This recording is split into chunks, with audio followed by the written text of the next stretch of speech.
இதே மாதிரி அவத்திக்கீரையிலையும் வைப்பாங்க. இந்த கீரை நம்ம வேக வச்ச கீரை இருக்குல்ல பருப்போட, அதை நம்ம எப்படி என்ன செய்யுதுன்னு பார்ப்போம். கொஞ்சம் எண்ணெய் சேர்த்துருக்கேன், கடுகு போட்டுக்கோங்க, கடுகு வெடிக்கட்டும். கொஞ்சம் ஜீரகம் போட்டுக்கலாம்.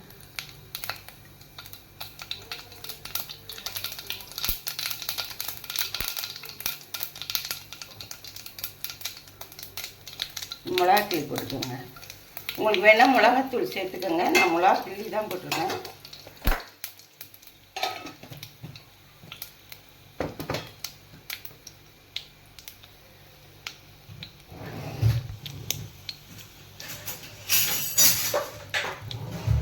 கேட்டால் அடுத்த வாரமும் கொண்டாந்து கொடு, சனிக்கிழமைக்கு அப்படின்னு.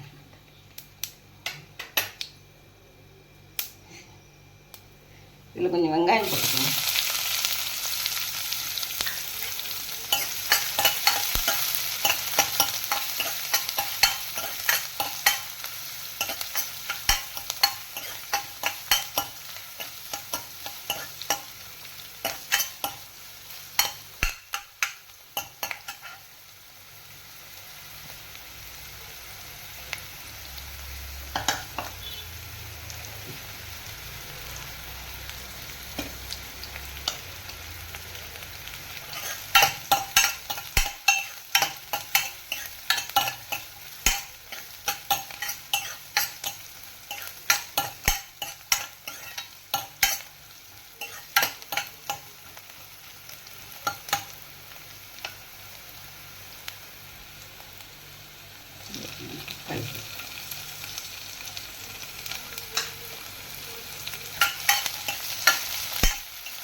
கீரைக்கு தேவையான உப்பு,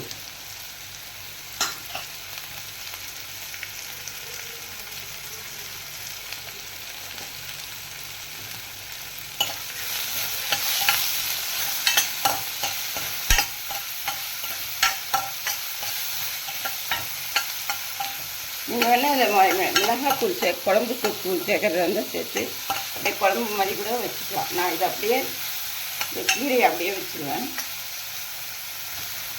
ஏன்னா இது வெந்துருச்சு, கீரை வெந்துருச்சு, நல்லா பருப்புன்னு தெரியும். இப்போ இந்த கீரையே இதில் சேர்க்கணும்.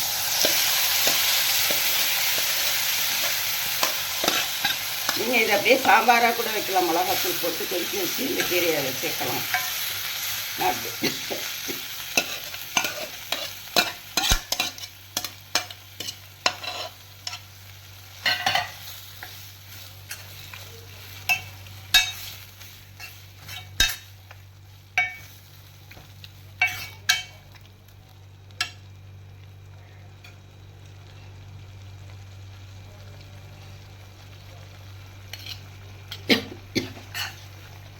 இதில் கொஞ்சோண்டு தேங்காய் சேர்த்துக்கேன்.